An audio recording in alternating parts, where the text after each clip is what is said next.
is Critical Talk with Professor Aminah Al-Deen, and I have the honor of having with me this evening Dawood Waleed. Surprise, surprise.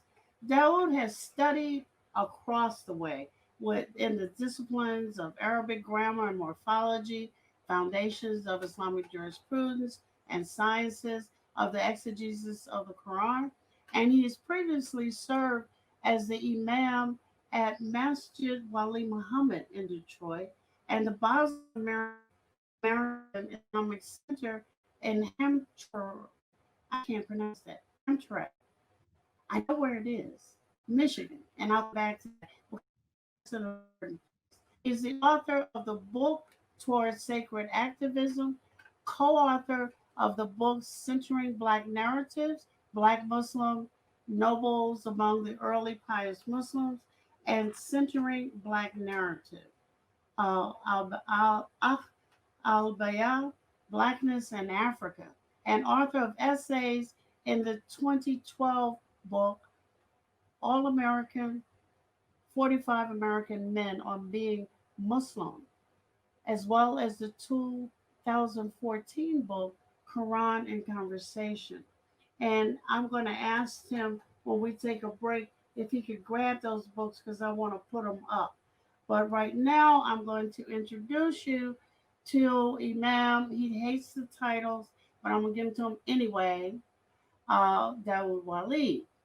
And I had, there's so much always to talk with you about because you do so many wonderful things.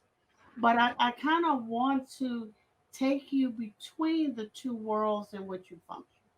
And I'm calling Care a world, and I'm calling Lamppost a world. And the two meet, and then they diverge, and then they meet, and then they diverge. And what better person to have here explaining all of that?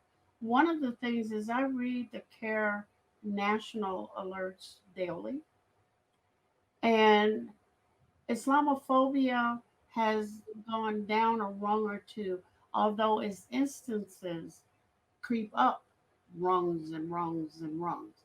So at first, I want you to tell me how are you all handling that? Has the narrative changed? Because when you say I condemn, I condemn, I condemn, pretty soon nobody's listening. So have you changed? But some of the stuff that's happening is horrible. Talk to me. Well, first of all, assalamu alaikum, and thank you very much Wow. for having me on. And it's my pleasure and my honor to be on your show, and you as a prolific academic and an author, and I clearly remember that really groundbreaking forum that you helped organize years ago, where you brought together academics, religious scholars, and community activists, where we had that 2-day discussion in Chicago. We need to do that again. We really need to do it again. Well, maybe we get to do it over StreamYard or over Zoom. But in this particular climate, things have changed, and they have changed in the last 4 years, for the better in some ways and for the worse in some, right? So I like to start off with some of the positives. One of those things is that the Muslim community in general is not treated as a third rail, politically speaking, from many in the Democratic Party, or people who label themselves as progressives. And we are no longer the whipping board in corporate media or mainstream media as we were prior to the election of Donald J. Trump. That form of anti-Muslim bigotry or Islamophobia has actually gone down and decreased from my vantage point. And let's go back to 2008 even. I remember when President Barack Hussein Obama was running for president, and he was being labeled as a undercover Muslim or a Muslim in hiding, right? dealing with Muslims was like basically dealing with, like, we were like a radioactive community. Even the president himself at the time when he was a senator, his his answers to, well, his father is a Kenyan Muslim, or and he grew up in Indonesia, he's a secret Muslim. His answer overwhelmingly was, well, I'm not a Muslim, I'm a Christian. Instead of being like, well, even if I was a Muslim, so what? What? Yeah. Right. So, but now we fast forward to where we're at right now, and those types of indictments of Muslims getting involved in politics and seeking to undo the American way of life and creeping Sharia. Even with Ilhan Omar, as much as she gets attacked these days, or Rashida Tlaib that's in my backyard here in Detroit, even they aren't subjected to many of the things that were said just going back in 2008. So these are kind of like, and people in the Democratic Party, like Nancy Pelosi, will even get up and even support and endorse Congresswoman Tlaib. So so there's been some more political space for Muslims in this regard. However, I would say that some things have gotten worse. And one of those things gotten worse is that we have someone in the White House who is, let's just say what it is, he's a white nationalist. When he first came into the White House, and his executive order was to have the Muslim travel ban on those Muslim countries, which has gone into 3 different iterations. He called African countries S-hole countries, which of course we know the majority practice religion on the African continent, not just North Africa, but sub-Saharan Africa, is the religion of Islam, is Muslims. And I've spent time with the scholars in Mali as well as in Senegal. So some of this uh, uh, outward xenophobia and outward bigotry that's even made its way into executive orders and public policy has actually exasperated and gotten worse than from previous years. So we have the compounding of bad policies that started with the Patriot Act and the undoing of the FISA court through the NSA, and then other sorts of policies like such as CVE that started under the Obama administration. Now we have compounded on Oh, top of that. wait a minute. Can you go back and explain what CVE is? I mean, I know, but I don't know that everybody in the audience does. Okay, thank you. It's the countering violent extremism program that was patterned off of a program called Prevent in the UK, that basically treated the Muslim community as a suspect community that would need some sort of special intervention to counter radicalism or counter violent extremism, which then basically put Muslims even more so under the microscope of being national security threats.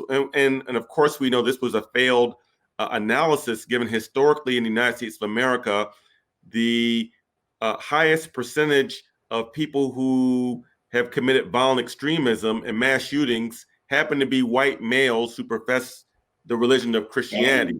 And historically, the most prolific group of terrorists in the United States of America has been the Ku Klux Klan, right? So that's the flaw of CVE. But now we have some of these other policies and some of this rhetoric that has come from Mr. Trump. So in some ways, on the individual level of hate crimes and individual acts of workplace bigotry, these things have actually gotten worse in the last 4 years. These sorts of things have gotten worse. Well, I think the reason I wanted to start with CARE was, in the African American community and maybe in the Black community in general, there's been a kind of, oh, they're talking about them, not me. And, oh, that these acts are happening to them, and they're not banning me. Um, they're banning them. And it's not that I don't have to pay attention, but I don't have to be really, really worried. And I don't want the things that are important about those that seek to erase the presence of Islam, because I do read the Middle East Forum, unfortunately for me, and um, in there, it's a tirade. It is a tirade every day against, well, the brotherhood is here and Kara is a front for the brotherhood. And I'm saying, do you even really know who the brotherhood is? And which brotherhood are you talking? I mean, it's an ongoing just rant. And at one point, I did write its editor uh, back and say, what is your problem? Don't you have anything else to talk about? Of course, he didn't answer me, but he does know me because he tried to get me fired a couple of times. But, Hmm. it's they have not let up, which means we cannot let up.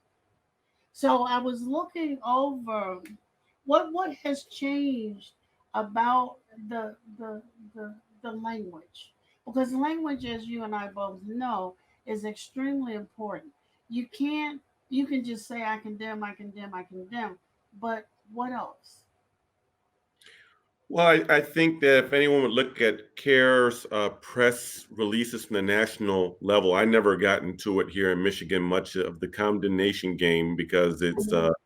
it's it's kind of not, first of all, not only are we not responsible for certain acts of violence that go overseas, in which Muslims are the majority of the victims of that violence, right? But also it plays into this bad frame where we actually de facto are connecting ourselves or taking some sort of responsibility or onus as if we have control of what goes on over Right. there, which we can't even fast a month of Ramadan on the same day, much less control what someone does over in Lebanon, right? We don't have any control over that, right? It's so But true. but but the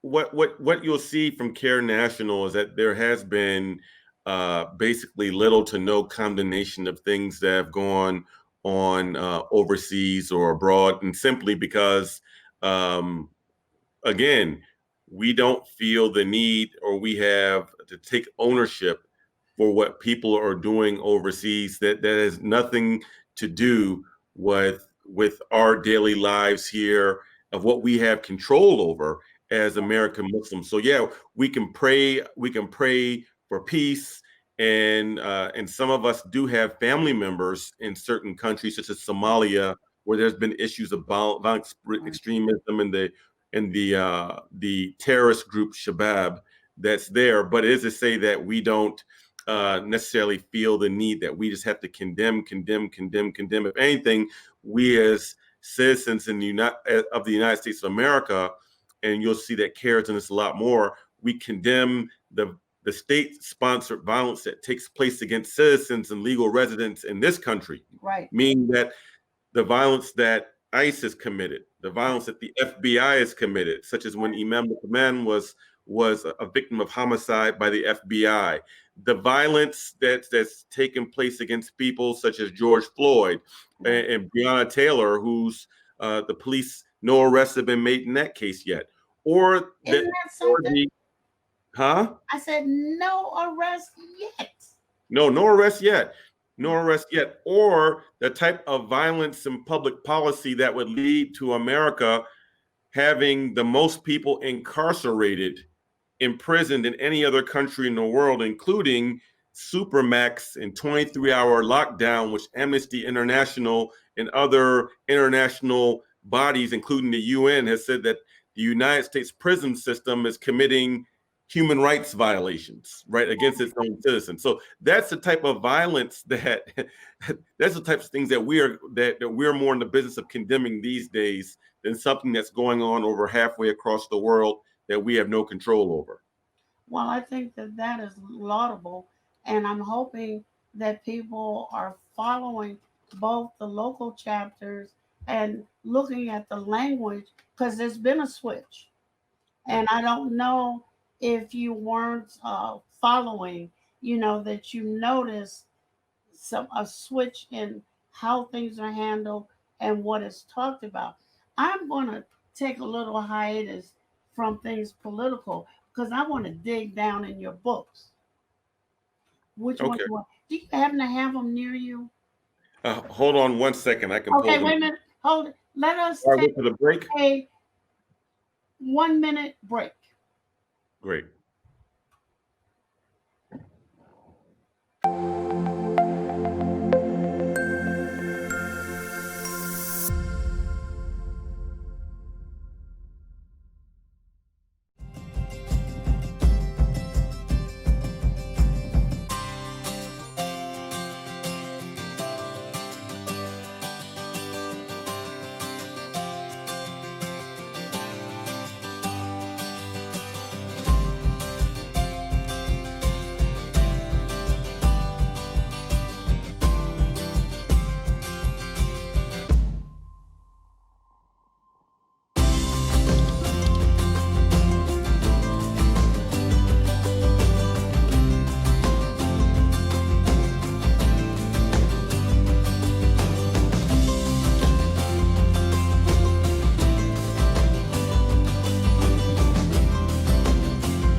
What was it like when you started this network out, when you started Sound Vision those many years ago?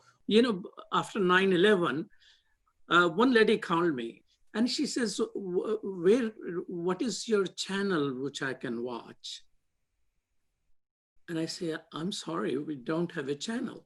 And you know what she said? She said, then how America will know about you? SubhanAllah. Anything you want to say to the people who are watching? That we had one sister who messaged that she grew up on Sound Vision. What do you say to the people who have been long supporters? Thank you. Thank you. It is because of you we are able to do all of that. So the generation of Adam's world, you need to take it over for the next generation. And that's my invitation to you. So keep telling everybody where to watch. They can watch it on Galaxy 19 satellite, Amazon Fire TV, Apple TV, or easy thing, muslimnetwork.tv, or our YouTube channel, or our Facebook channel. And with your help, inshallah, ladies, the one who called me, what channel should I watch Muslims on? Answer is here and now.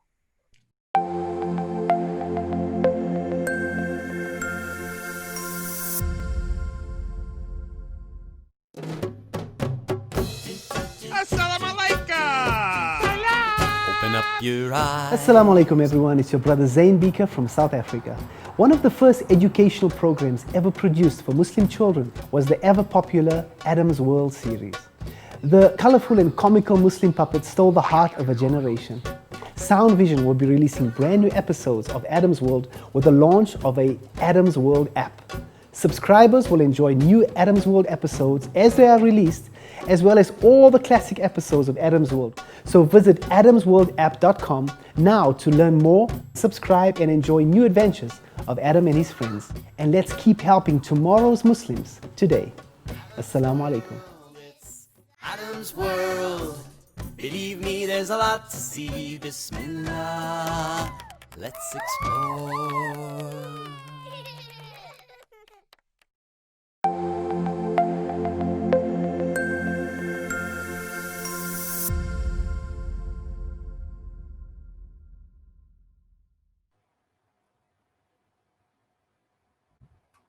We're back, and I am determined that my guests who are writing in the midst of all of the other things that they do get a plug here on Muslim Network TV.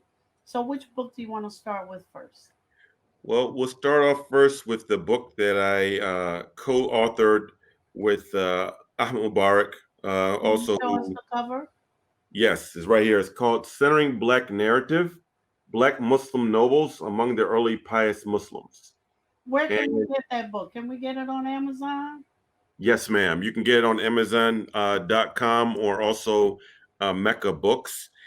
And what that book is about is we tried to historically highlight some of the righteous Muslims who would phenotypically be seen as Black that came from the first two generations of Muslims. And in this book, we did not write about Bilal because with many, I mean, obviously many Muslims are familiar with Bilal, but we also felt that Bilal is tokenized sometimes. So like when we talk about issues of race or Blackness being not respected or even erased within the narrative of the Muslim community, we both had a shared experience where they say, well, what about Bilal? Or I love Bilal, or things like that, right? So we didn't write about Bilal in the first volume of centering Black narrative, Black Muslim nobles among the early pious Muslims, but that was the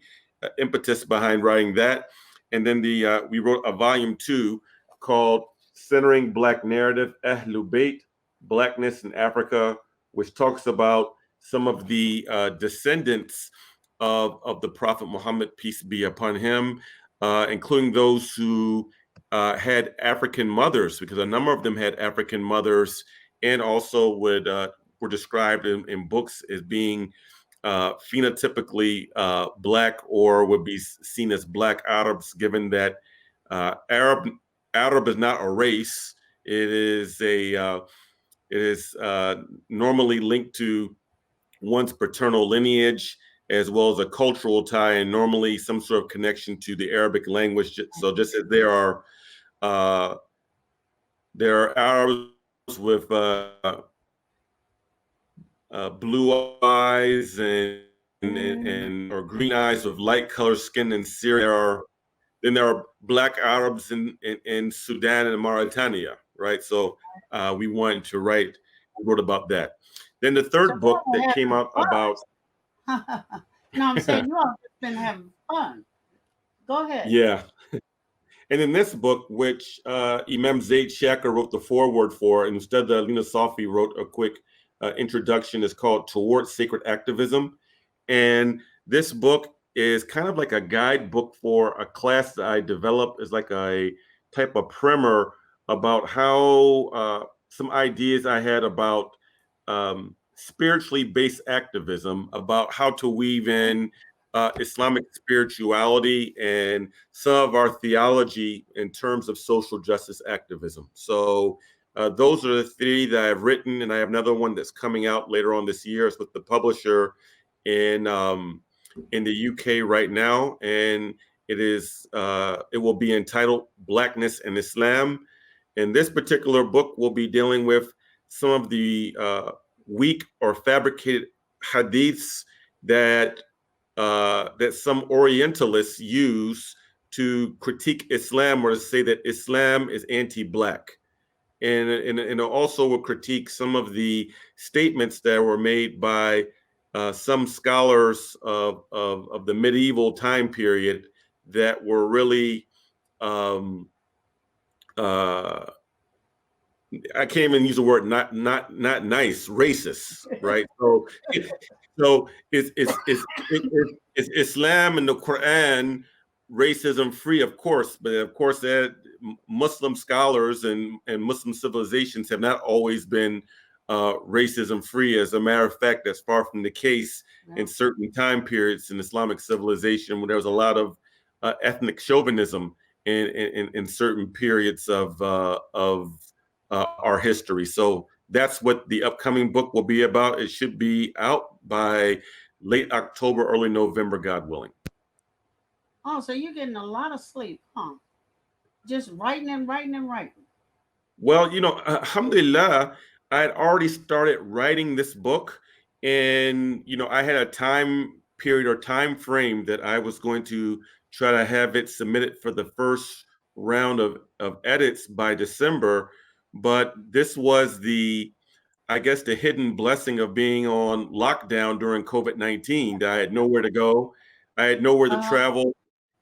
I would normally travel about twice a month out of state, somewhere on the weekend. So that time that I would normally have for traveling or going to different places, I just hunkered down and just did more writing since I couldn't go anywhere. Oh, I'm loving it. So all of these uh, book, the ones, not the one you're working on now, are available to our audience on Amazon or Mecca. Yes, yes, they're on Amazon.com. Yes, or you Let can go to me encourage our audience, please pick up the book. Just like you were going to pick up Donald Trump's niece's mess, pick up the book. It is important that we build a library from among us, for us. Increases in knowledge, or that's the name of the tune. Now that I've done that, I want to make a pivot back and go to Lamppost. Um, yes. Lamppost, I know and have supported, uh, but I want you to tell the audience about Lamppost, its vision and its mission. Okay, well, I am a member of a board member of Lamppost Educational Initiative. That organization started by Dr. Abdullah bin Hamid Ali, who teaches Islamic law at Zaytuna College. He's grew up in Philadelphia, Yeah, and I then knew he his parents. okay, then he went on to Morocco, where he got his the meat and potatoes of his Islamic studies background. Then also brother Khalil Mussin, also who's from Philadelphia. They were the two founders of Lamppost Educational Initiative, which is a platform for two things. One, the platform is to try to get out um, scholarly information and scholarly discourse that's coming from, and some may be uncomfortable with this language, but from an indigenous perspective, indigenous Muslim perspective, number one. And then also, two, to try to be a platform for Muslims can have discussions, even if they have differing opinions or differing views, but that there can be venues that are set up or convening set up so that we can disagree, but at least we should be agreeable or have some sort of cordiality and be cordial in how we disagree. In which it was we're supposed to have a third one in October. It wasn't able to go forward, but for the last 2 years, there was a Black American Muslim conference, and you know something, and I have to say this because lampposts receive a lot of blowback about, oh, well, there's no race in Oh, Islam, or no, why no. are you having this Black Muslim conference? And this is nationalism. But see, when the Syrians have their conference, no one said that's nationalism. Or Right. when the Palestinians have American Muslims for Palestine, to all those, Syria is Islamic, Palestine is Islamic, Kashmir is Islamic. When we Mhm. want to talk about stuff that affects Black folks and in our lineage and how we come from revert or convert backgrounds, some of the particular issues that we deal with, Mhm. such as having family members who aren't Muslims, to percentages of our population being returning citizens, I mean people who embrace Islam while they're in corrections, and how to reacclimate people in society. Well, those aren't Islamic enough for Right. some people. That's being, as a matter of fact, we got called racist for having the Black American Muslim Conference. I read something. I was shocked that it was. I think it was a conversation between Ali and I. I don't remember who the other person was. I mean, but they were on it. Oh my God, you're racist. And how are you going to have a black anything? We, just like white folks, are not going to permit you to do that. It's basically what it is. Basically, the attitude. That there has to be certain gatekeepers about what Right. we can do and what we can do. But we went ahead with it, and we do have some plans. We haven't finished putting it together, but kind of like what ISNA is trying to have an online type of conference or online seminar. Well, we have a similar idea that although we cannot have the convening in Atlanta in October as we were planning due to the COVID-19 cases spiking again down in Georgia, but to at least have a few or some of these discussions in a type of online platform that at least we can, debate and discuss some issues. And again, we're trying to model some differences of opinion, but at least we're starting off from our tradition. And I also have to say this too. One thing that many people don't understand about lampposts, board members on lampposts ourselves have different opinions about different things. We don't agree about everything as far as fiqh or everything relating to politics. We all don't follow the Maliki school of thought, and we have different views on certain things that relates to systemic racism and things like that. However, we do believe that we can have to provide a platform and have these discussions in the lens of our tradition and spirituality, right? And I think that that's part of what's missing in American society today. We have too much cancel culture, and some of this, unfortunately, has crept into the Muslim community. That if someone disagrees with something that I really believe in, then somehow they're like my enemy or my adversary, and I'm not supposed to like them. Well, you know what?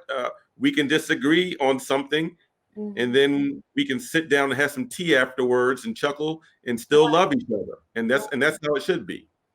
Well, I think what you're saying is, oh God, it's so needed.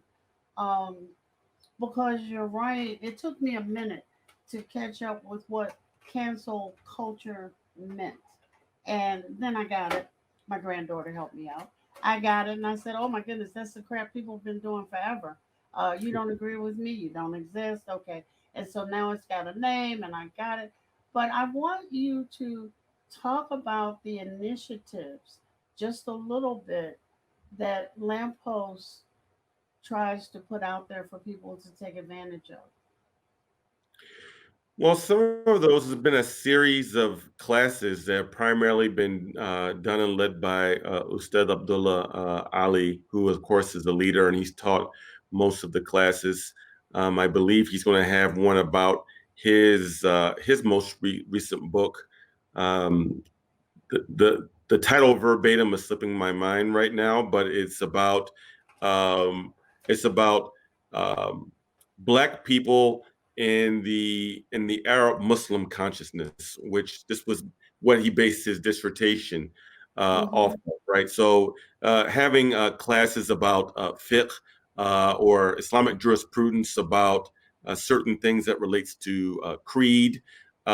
He just also wrote something that some people may find to be controversial, but he was articulating something about his political views and as it relates to the current political situation right now with Donald Trump and Joe Biden, and basically challenging the notion that just because Trump is is uh, is vulgar and he's lewd and he has some racist ideas, that we should run and throw ourselves in the laps of the so-called white liberals and Biden. Exactly, right? Like he basically is challenging that maybe we analyze this thing and we make some calculated decisions about what we need to do, but that we shouldn't give ourselves totally over to the agenda of the progressive left just because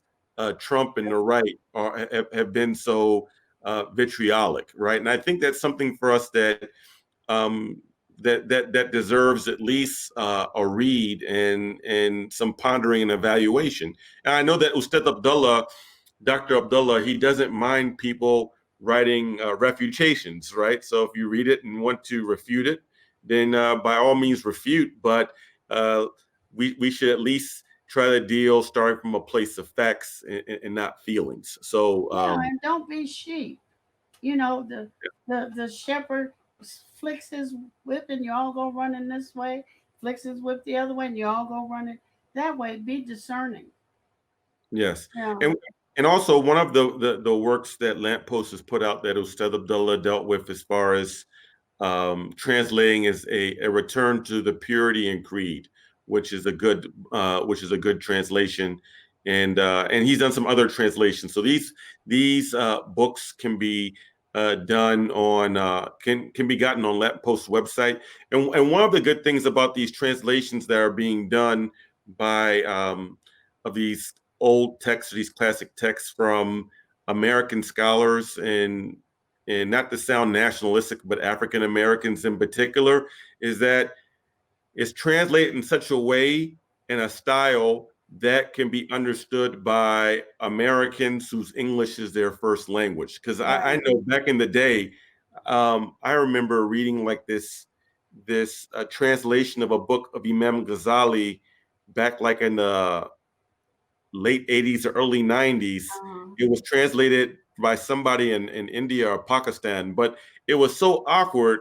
I was like trying to I was getting a headache trying to like understand like what is he actually writing, right? So now you can get some of these works or some of these things done with a clear translation with someone or people who understand, who have our idiom and understand how we process things. And that's very important. It is critical because people have been left out. They want to improve their knowledge base, but they're not going to read South Asian English.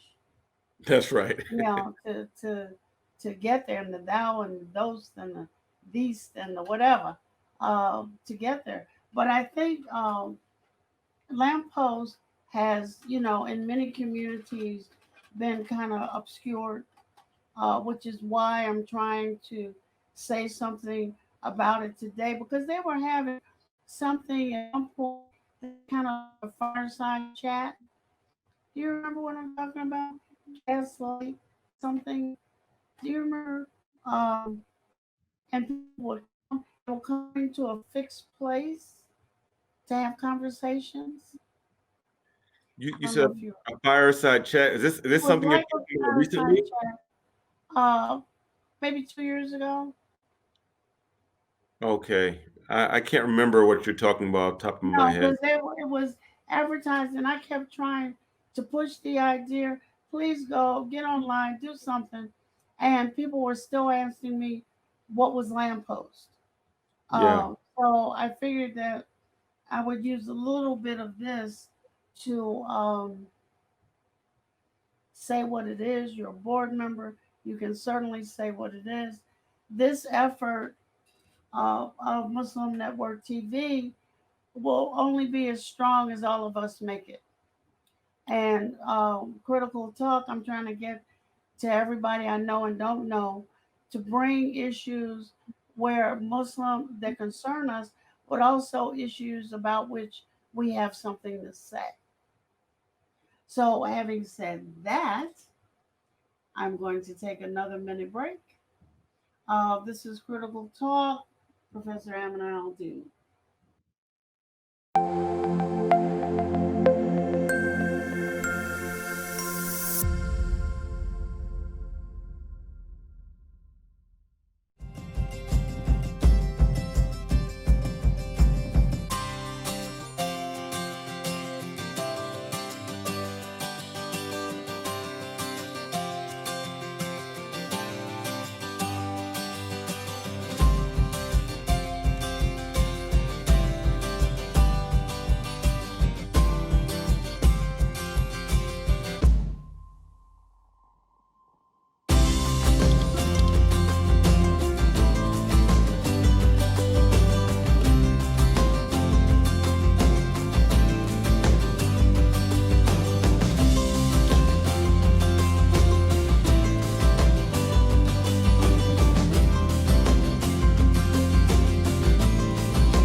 your eyes. Assalamu alaikum everyone, it's your brother Zain Bika from South Africa.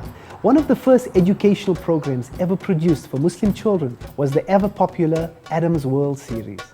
The colorful and comical Muslim puppets stole the heart of a generation. Sound Vision will be releasing brand new episodes of Adam's World with the launch of a Adam's World app. Subscribers will enjoy new Adam's World episodes as they are released, as well as all the classic episodes of Adam's World. So visit adamsworldapp.com now to learn more, subscribe and enjoy new adventures of Adam and his friends. And let's keep helping tomorrow's Muslims today. Assalamu alaikum. It's Adam's World. Believe me, there's a lot to see. Bismillah, let's explore.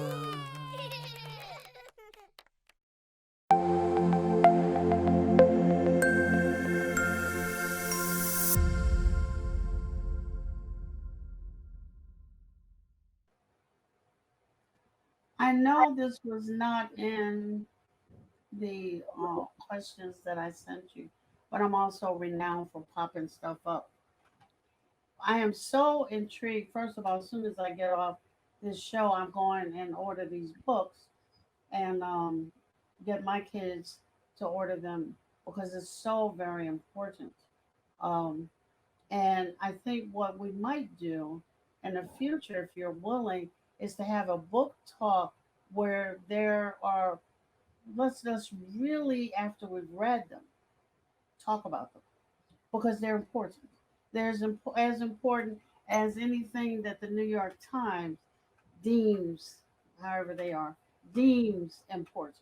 So if you're willing, I'm more than happy because I'm nosy and I want to see what's in the book. But as we sit, and we're not at the end, what the media has done is it has quieted any news of protests. It has functioned on, like you were talking about earlier, an emotional turn, defund the police. Many of us, myself included, didn't know where the police got all their money from. Now we're finding out where the police get all their money from and that they have this immunity clause.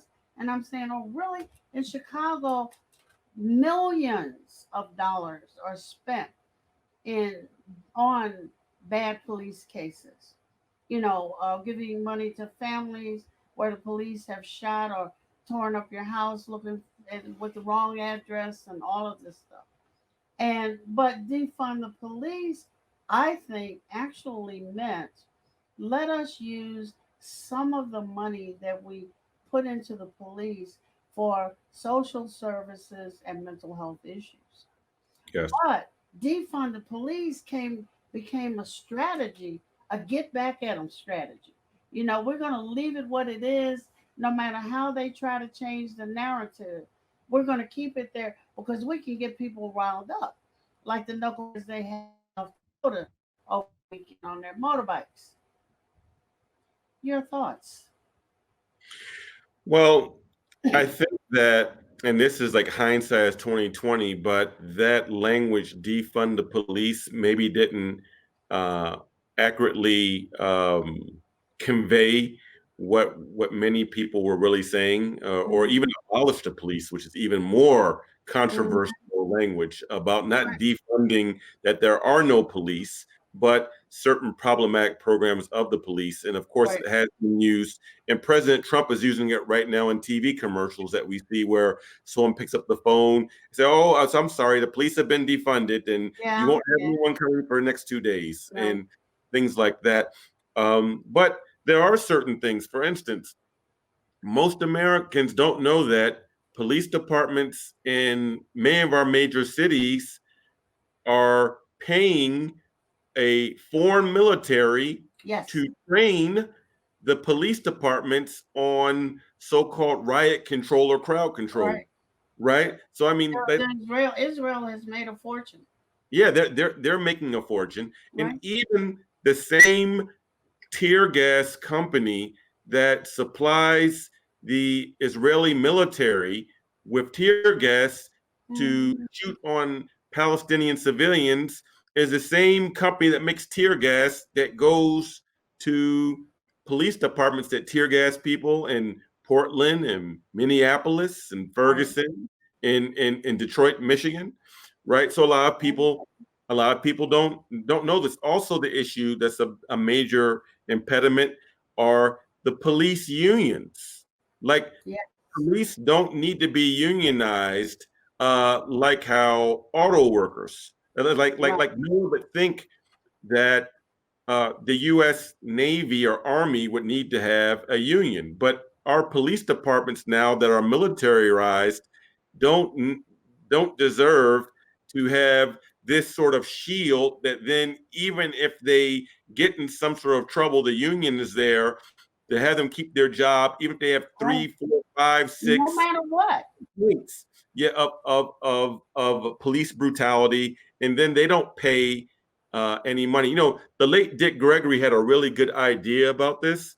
Dick Gregory said, you know, that bad behavior, there has to be some sort of not incentivizing, but there has to be some real consequence for these police officers who do what they do. So he said that if legislation could be tied in, that their pensions would be taken away and would be used for these wrongful claims of police brutality, that would make them act more responsible. Because even police that maybe will get let go from a police department, like for instance, Officer Coons, who's one of the officers that famously beat down Rodney King.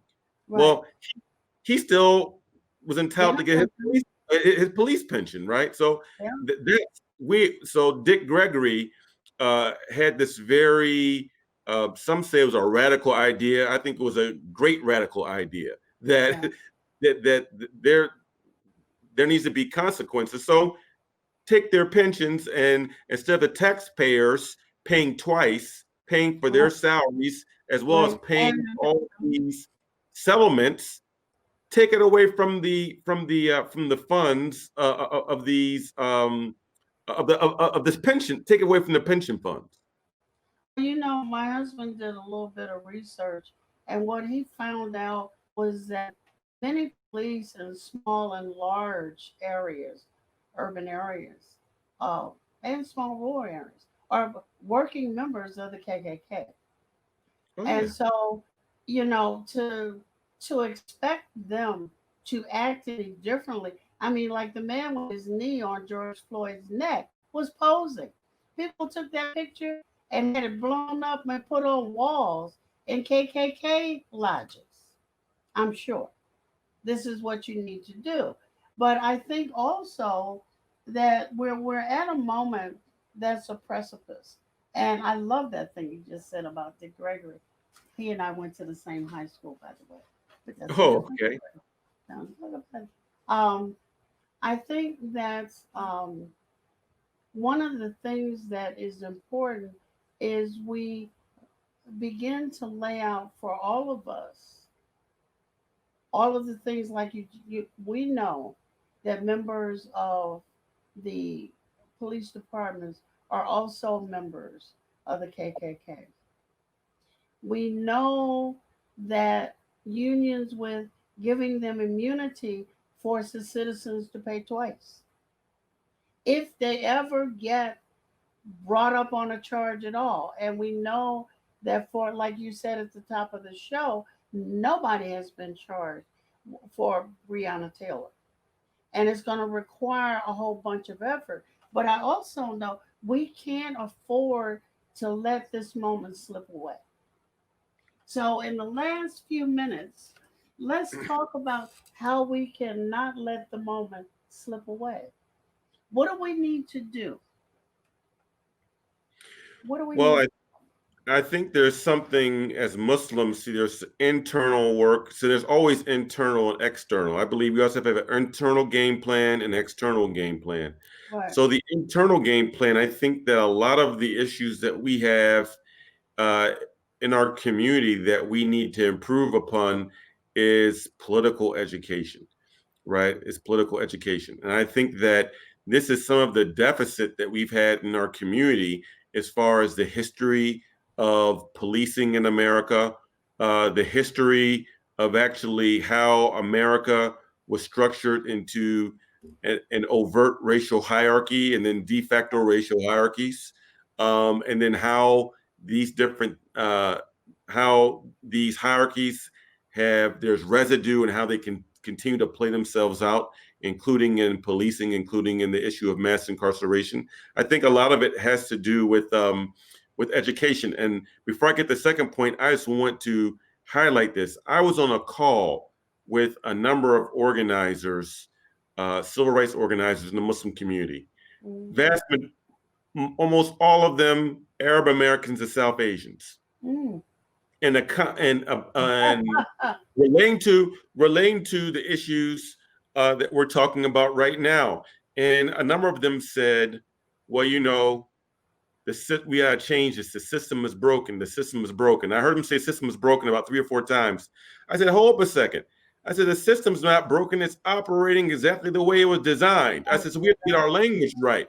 But that just shows a deficiency in understanding history and how this country was established. So we have to educate ourselves, because if we don't have the proper facts to move forward, we can't do the proper organizing to help unify with other people for better solutions, right? But so how do we roll out this political organization? Education. I'm sorry. Well, I'll tell you what we're doing here in Michigan, and we're actually going to have something at 7 p.m. on Wednesday. We're actually announcing it, so you're getting a sneak peek. But here at the CARE office here in Michigan, we're actually rolling out basically a semester long type course for free, where we are working with various teachers and people who are educated in sociology and history, where we are going through different aspects of the history of this country, starting with Native Americans or Indigenous Americans and ethnic cleansing, dealing with the issue of child slavery, and then how this moved into how policing evolved in the area of Reconstruction, where the overseers became the officers, literally overseer. Yeah. So we're going through a number of these issues, and we're going to make it available. And a lot of children will not be in school, high school students, and this can be like supplementary instruction, right? So at least here in Michigan, and it'll be online. Anyone can watch it throughout the country, but we've put together and we've talked with some people relationship to curriculum. So we're trying to have enough information that it will have some robustness and can spark people to read more. We'll have a suggested book list. At the same time, it will be at the level where someone who's at 9th grade, 10th grade reading level of cognitive skills will be able to absorb and digest most, if not all, the information. So this is what we're trying. When are you gonna roll that out? We're announcing it in 2 days online, and then it will start in September, inshallah. Okay. Do me a favor. Can you keep up with me so I make sure I announce that like 100 times? Sure thing. Sure thing. Because people need to have it wherever they are. Yeah. Now back to the second one. So the second one is that how we on the grassroots level, how we can see what people are doing on the grassroots relating to police accountability, community policing, legislative reform. And this is something that people should be doing in their localities. Mm-hmm. And I say this with all due respect to many people who are on the national organizing scene and suggesting people to get involved by going to national organizations. I'm actually suggesting the opposite of that people should get involved in what's going on in their locality and get to know who's doing what in their locality, right? Because local change and local shifting in policing can't work from a top down type of approach. It has to work from the locality. So grassroots, not grass tops, as they say, right? So this is my suggestion, which means that there has to be taking some time of actually building some relationships. And I know that's kind of difficult right now during COVID-19 pandemic, but God willing, this isn't going to last forever, but there are opportunities and localities, at least for people to get plugged in your locality. For instance, this is relating to a national issue, but today, um, uh, ICNA here in Michigan held a forum online at 4 p.m. Eastern. They had it earlier today about political education and letter writing around the Imam Jamil El-Amin case, right? Right. So that was some local people here in Michigan works to have basically a teach-in about case for justice.